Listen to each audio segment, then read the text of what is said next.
సామెతలు 15:3 చూస్తే, యెహోవా కన్నులు ప్రతి స్థలం మీద నుండును, చెడ్డవారిని మంచివారిని అని చూచుచుండును.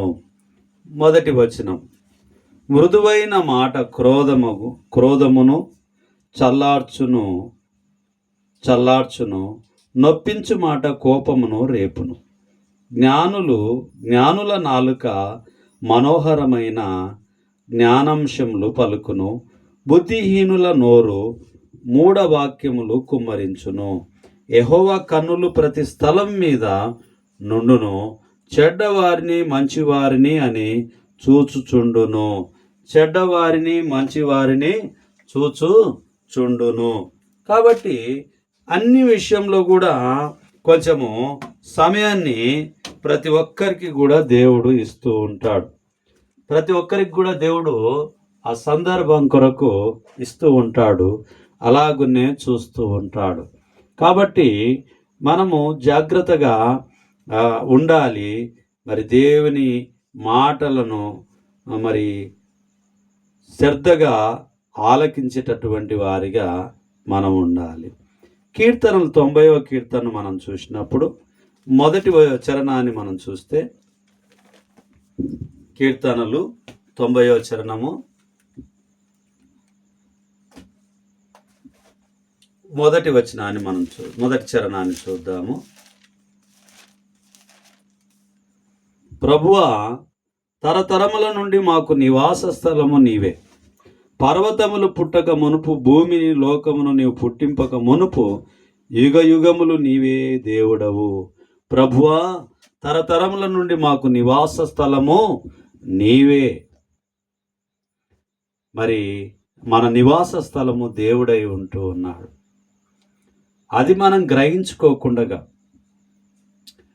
ఈ లోకంలో ఉన్నటువంటి వాటి కొరకు ఆలోచన చేయకుండా దేవుని చిత్తాన్ని మనము గ్రహించాలని చెప్పి దేవుని వాక్యము మనకు తెలియపరచబడుతూ ఉన్నది. మరి ప్రభువా, తరతరముల నుండి మాకు నివాస స్థలము నీవే. మరి దిక్కులేని పిల్లలకు, విధవరాన్లకు, మరి తల్లిదండ్రులు లేనటువంటి పిల్లలకు, మరి అనాథలైనటువంటి వారికి దేవుడే తోడుగా, మానవాళందరికీ దేవుడే తోడుగా ఉండి నడిపిస్తూ ఉంటాడు. మానవుని యొక్క జన్మ దేవుని యొక్క ప్రణాళిక చొప్పున ఆయన జన్మింపజేసి ఉంటూ ఉన్నాడు. అలాగునే ఈ లోకంలో జీవించడానికి కొద్దిగా మనకు అవకాశాన్ని ఇచ్చాడు. ఆ అవకాశాన్ని మనం ఏం చేస్తామంటే సద్వినియోగం చేసుకోకుండా దుర్నియోగం చేసుకుంటాము. కాబట్టి మరి ఆయుష్కాలము తొందరలోనే ముగింపు జరుగుతూ ఉంటుంది. కాబట్టి మనము ఆయన స్థలంలో ఉండాలి అనుకుంటే, ఆయన పరిశుద్ధమైనటువంటి స్థలంలో మనం నివసించాలి అంటే, ఈ లోకానుసరమైనటువంటి ఆలోచన ఉద్దేశం కాకుండా, ప్రభువా, తరతరముల నుండి మాకు నివాస స్థలము నీవే అని చెప్పి ధైర్యం కలిగినటువంటి కుమారులుగా మనం ఉండాలి, కుమార్తెలుగా మనం ఉండాలి.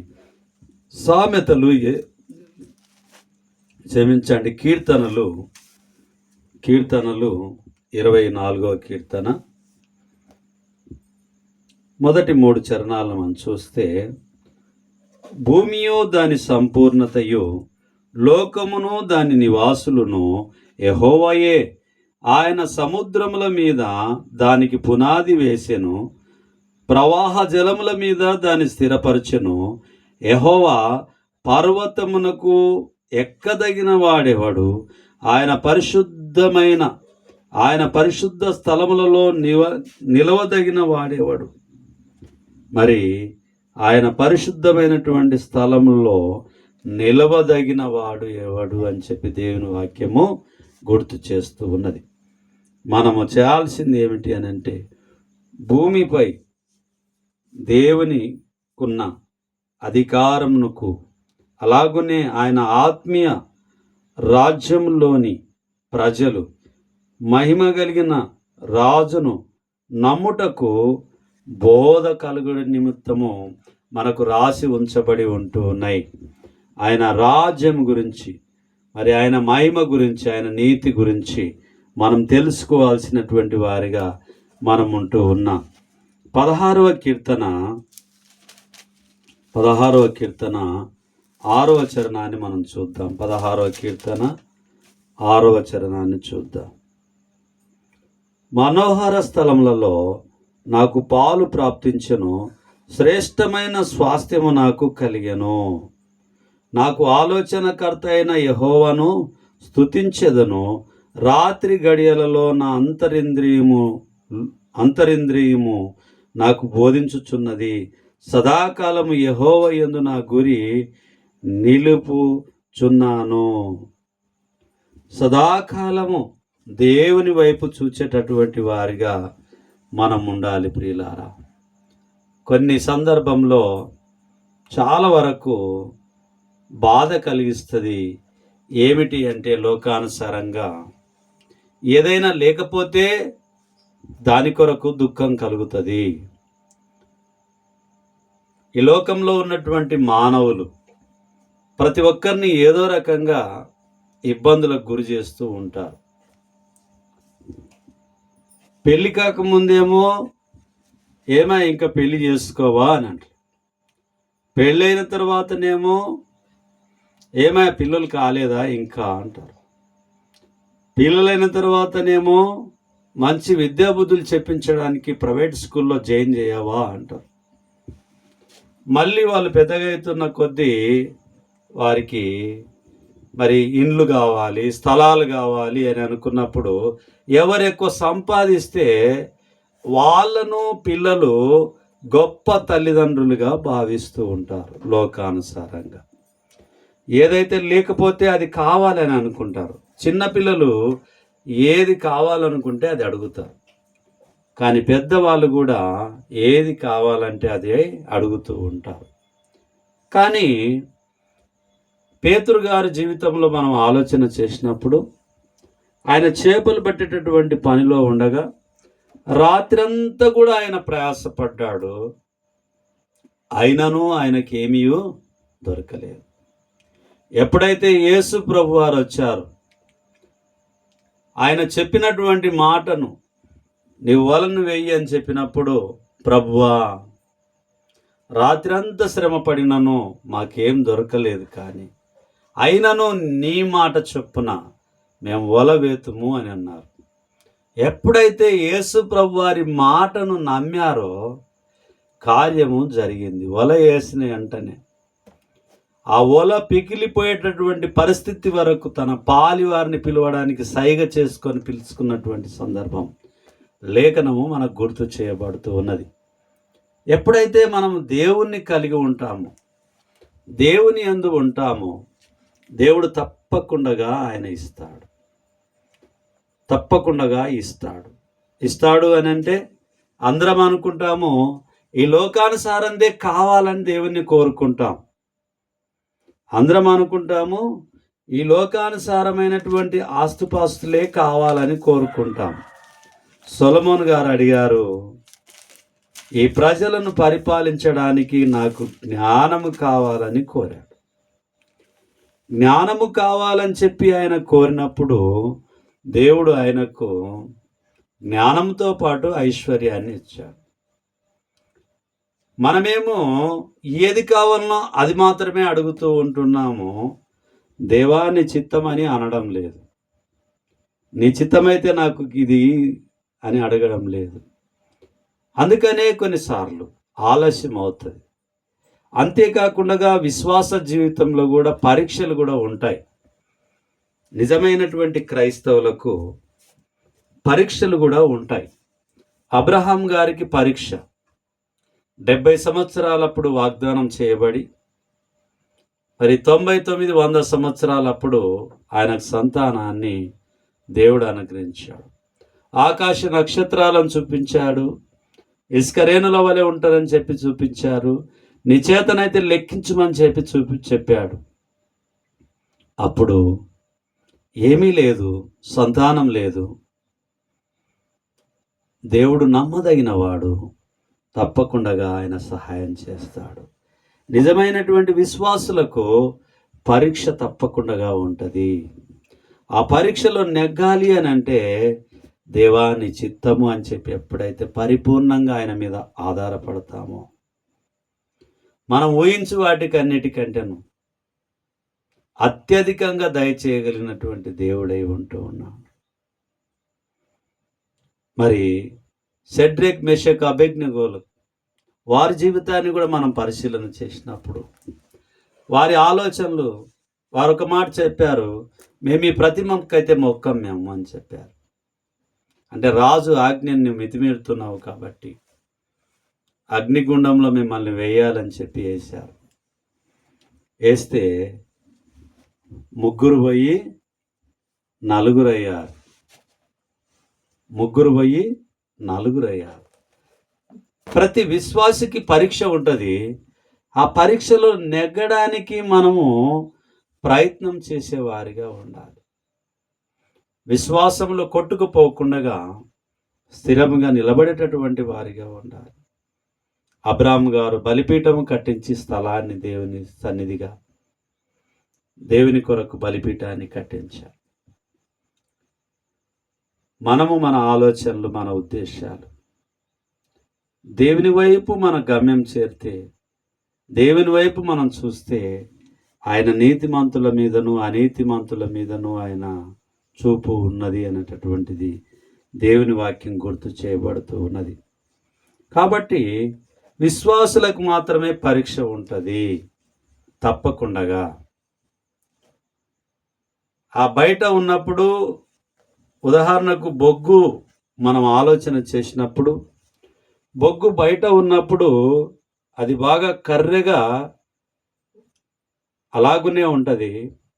బొగ్గుని ఎప్పుడైతే కొలిమిలో పెడతామో అది బాగా ఎర్రగా అవుతూ ఉంటుంది, రగులుతూ ఉంటుంది. ఆ కొలిమిలో పెట్టేటటువంటి బంగారు ఎంత వేడిమైనా చేయవచ్చు దాని ద్వారా, ఎండి కానీ బంగారు కానీ ఏదైనా కానీ. విశ్వాసి కూడా దేవుని సన్నిధిలో విశ్వాసంలో ఉండాలి. విశ్వాస సహితమైనటువంటి ప్రార్థన రోగిని స్వస్థపరుస్తుందని చెప్పి యాకోబు పత్రికలో సెలవివ్వబడినట్టుగా విశ్వాసమైనటువంటి వారికి పరీక్ష ఉంటుందనేటటువంటిది కూడా మనం జ్ఞాపకం చేసుకోవాలి.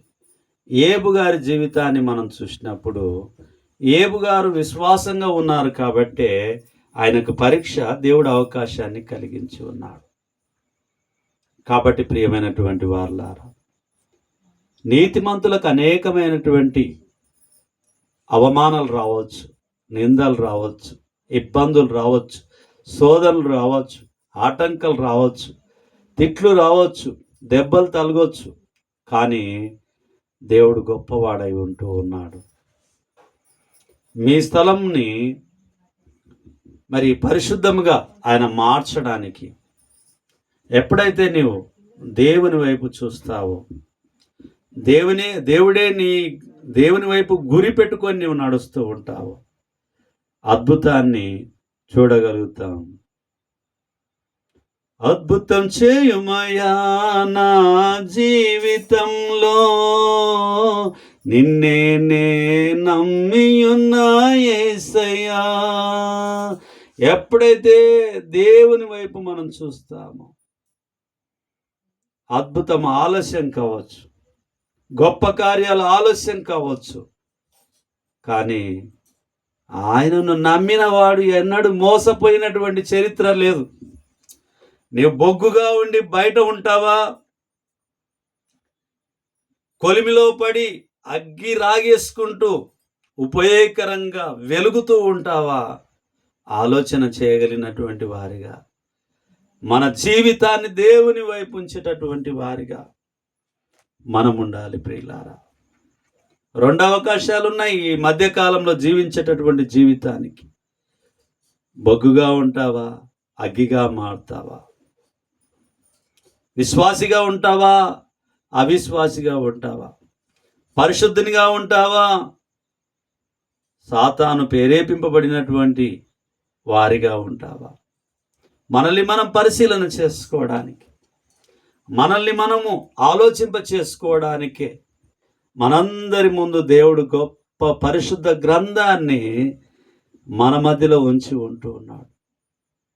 వాటిని భక్తితో భయంతో మనం చదివినప్పుడు, అనేకమైనటువంటి పుస్తకాలను తిరగేసినప్పుడు, రాసుకున్నప్పుడు, చదువుకున్నప్పుడు, బోధించుకున్నప్పుడు, అభ్యాసించినప్పుడు దేవుని మాటలు మన హృదయంలో నిండుకొని ఉంటాయి. హృదయము నిండి ఉన్న ప్రకారంగా నోరు మాట్లాడుతుంది ప్రియులారా.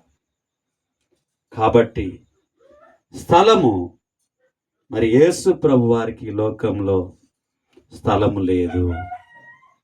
అంతేకాకుండా మనుష్య కుమారునికి తలవాల్చుకొనుటకైనను స్థలం లేదని చెప్పి సెలవిచ్చి ఉంటున్నారు.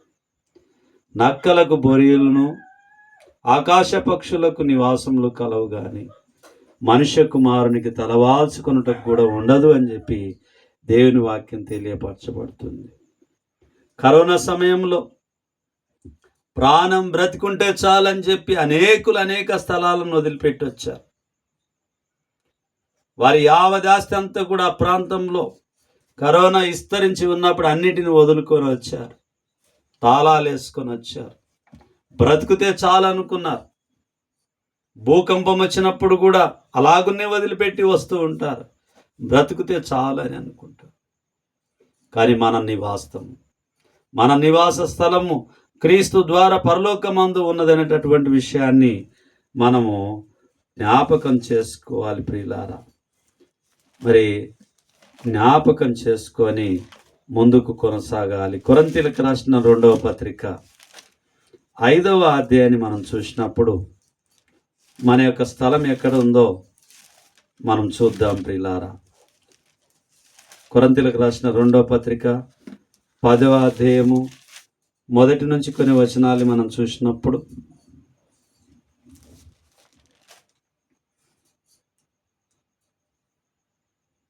క్షమించండి 5వ అధ్యాయం. భూమి మీద మన గుడారమైన ఈ నివాసం శిథిలమైపోయినను చేతి పని కాక దేవుని చేత కట్టబడినదియు నిత్యమైనదియునైనా నివాసము పరలోకమందు మనకున్నదని ఎరుగుదము. మనము దిగంబరులము కాక వస్త్రము ధరించుకుని వారముగా కనబడుదుము.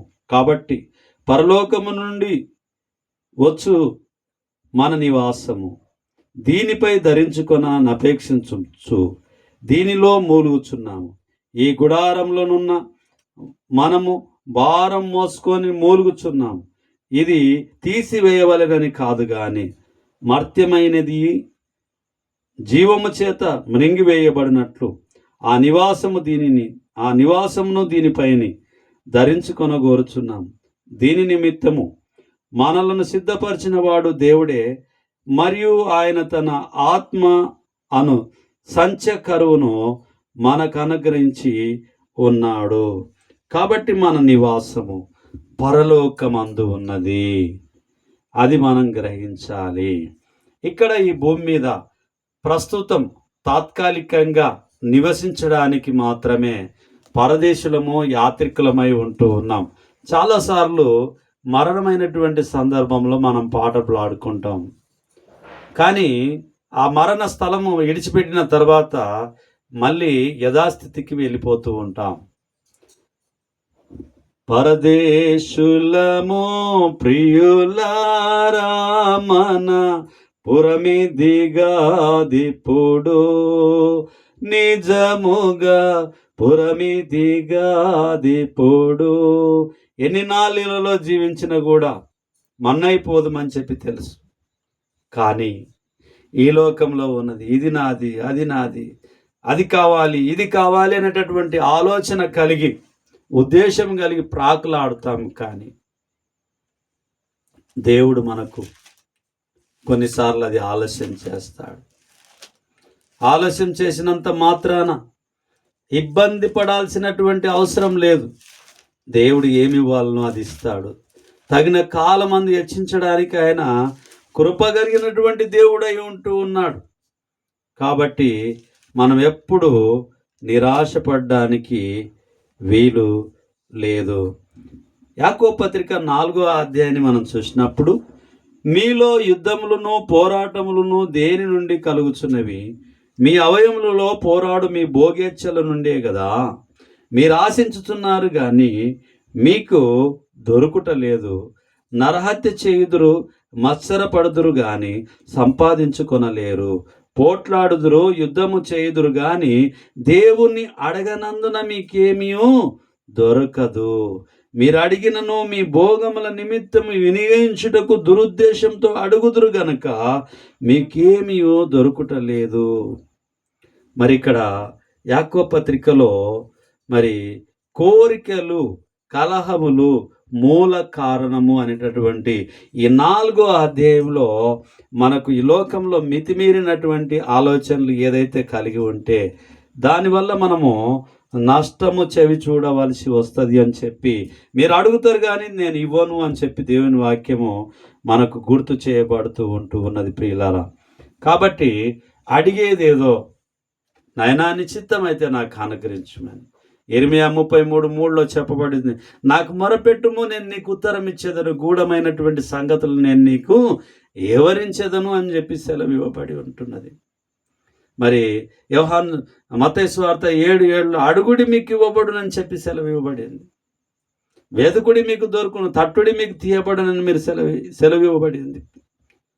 మనం అడిగేది నాయనా నీ చిత్తమైతే అని ఎప్పుడైతే మనం ప్రార్థన చేస్తామో, నా చిత్తమని ఆధారపడుతూ ఉంటున్నాడు నా బిడ్డ కాబట్టి అని చెప్పి ఆయన సహాయం చేసే మార్గాన్ని, దానికి కావలసిన వనరులను సహాయం చేస్తాడు.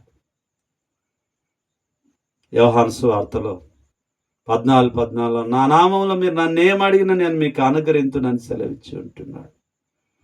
కాబట్టి ఆయనను అడిగేటప్పుడు మనం జాగ్రత్తగా నాయనా నీ చిత్తం, నీ చిత్తం, నీ చిత్తమైతే అని ఎప్పుడైతే విధేయత కలిగి ప్రార్థిస్తామో తప్పకుండా జీవమిచ్చిన దేవుడు, ప్రాణమిచ్చిన దేవుడు, ఇంతకన్నా గొప్పది భూమి మీద ఏమి లేదని కూడా తెలుసు మనకు. ఒక అనారోగ్యంగా ఉన్నటువంటి వ్యక్తి హాస్పిటల్లో ఉండడు. ఎంత ధనమున్నా ప్రాణాన్ని మాత్రం కాపాడలేకపోతారు. ఎందుకు అని అంటే అన్నిటికన్నా ప్రాణం విలువైంది. దేవుడిచ్చిన ప్రాణము, ఈ జీవము చాలా విలువైనది అని చెప్పి గమనించాలి.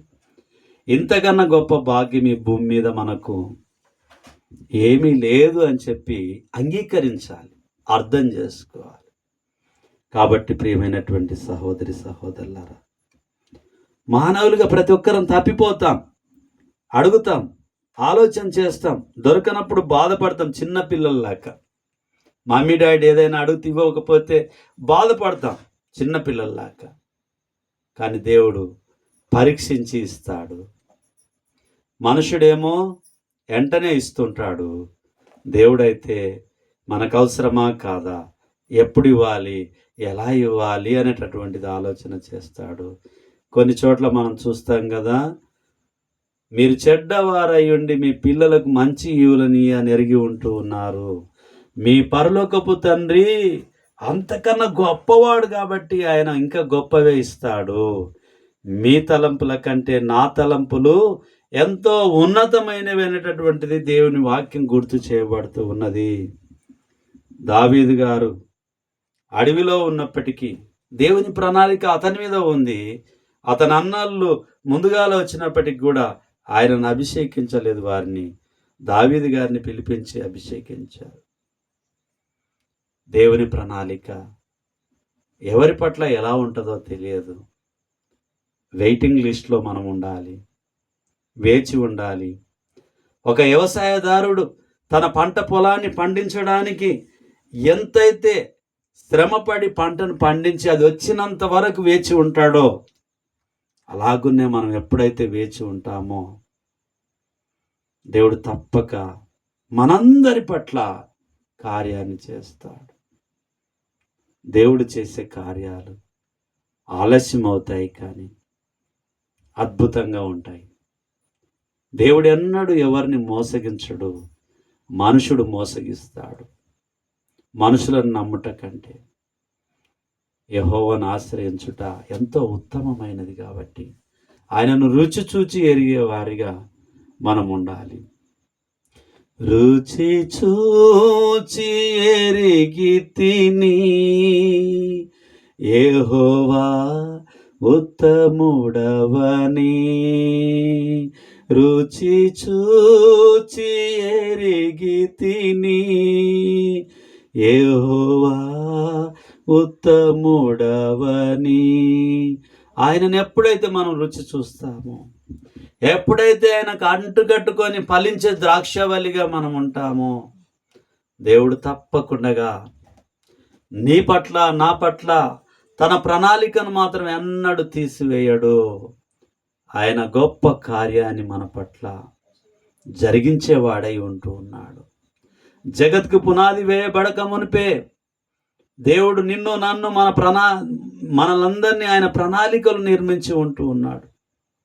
కాబట్టి ఏమి తిందుమో, ఏమి తాగుదుమో, ఏమి ధరించుకుందుమో అని చెప్పి ఆలోచన చేయకుండా, నాయనా నీ చిత్తమైతే, నానా నీ చిత్తమైతే నాకు ఇది సహాయం చేయి నాయనా అని ఎప్పుడైతే ఆయనను వేడుకుంటామో, తప్పక మానవులందరి కొరకు అడగక ముందే లూకా 19:10లో నశించిన దానిని వెదికి రక్షించడానికి మనుష్య కుమారునిగా లోకమునకు వచ్చాను. ఆయన అడగక ముందే సహాయం చేయగలిగిన దేవుడై ఉంటున్నాడు. కాబట్టి మనము అడిగేటటువంటి సమయంలో నీ చిత్తమైతే అని ఎప్పుడైతే మనం అంటామో, అప్పుడు మనకు మేలు కలుగుతుంది. కాబట్టి ప్రియమైనటువంటి వారలారా, ఏది కావాలనో మన పరలోకపు తండ్రికి తెలుసు. ఎప్పుడు ఇవ్వాలనో మన పరలోకపు తండ్రికి తెలుసు. కాబట్టి వేచి ఉండడం, నిలిచి ఉండడం, మౌనంగా ఉండడం దేవుని ఆధీనం. అది దేవుని వ్యతిరేకించడానికి, దేవుని దూషించడానికి, దేవుని తిరస్కరించడానికి, దేవుని వాక్యాన్ని అపనమ్మకంతో ఉండడానికి ఎట్టి పరిస్థితుల్లో మనకు అవకాశము ఇవ్వబడలేదు. కాబట్టి ఆయన అన్యాయస్తుడు కాదు, గొప్పవాడై ఉంటూ ఉన్నాడు. ఆయన సర్వ సంపదలు ఆయనవై ఉంటున్నాయి, మాట చేత కలిగించినవై ఉంటూ ఉన్నాయి. కాబట్టి ఆయన ఏదైనా చేయగలుగుతాడు. నీ ఆజ్ఞ లేనిదే ఏదైనా జరుగునా, నీ కంచె దాటగా శత్రువుకు సాధ్యమా. నీ ఆజ్ఞ లేనిదే ఏదైనా జరుగునా, నీ కంచె దాటగా శత్రువుకు సాధ్యమా. మా దేవా నీవే మా తోడుంటే అంతే చాలును, అపవాది తలచిన కీడులన్నీ మేలైపోవును. ఏమైనా చేయగలవు, కథ మొత్తం మార్చగలవు, నీ నామముకే మహిమంతా తెచ్చుకొందు. ఆయన ఏమైనా చేయగలుగుతాడు, ఆయన ఏమైనా చేయగలుగుతాడు. ఆయనకు అసాధ్యమైనది ఏమీ లేదు. నమ్ముట నీ వలనైతే నమ్మువానికి సమస్తము సాధ్యమే. కాబట్టి ఆయనతో మన జీవితం అంటుకట్టుకొని ఫలించాలి. మన జీవితంలో నెమ్మదితో జీవించాలి. కాబట్టి ప్రియమైనటువంటి వాక్యం వింటున్నటువంటి నా ప్రియ సహోదరి సహోదరులారా, మానవులమందరం కూడా ఒకరోజు తప్పిపోయి ఉన్నటువంటి వారు, పాపంలో నశించిపోయినటువంటి వారమై ఉంటూ ఉన్నాం. మనల్ని బ్రతికించడానికి, పాప విమోచన కలిగించడానికి యేసుక్రీస్తు ప్రభువారిని తండ్రి అయిన దేవుడు పంపించాడు. మనల్ని పరిశుద్ధ గ్రంథంలో ఉన్నటువంటి మాటల్లో ధర్మశాస్త్రం అంతటిని ఆ శిలువ మ్రాను మీద నెరవేర్చి మన రుణములన్నిటిని కూడా ఆయన క్షమించి ఉంటూ ఉన్నాడు, పరిశుద్ధపరిచి ఉంటున్నాడు. కాబట్టి మన జీవితాన్ని ఆయనకు ఎక్కువ సమయాన్ని ఇవ్వగలిగేటటువంటి వారిగా మనముందాం ప్రియులారా.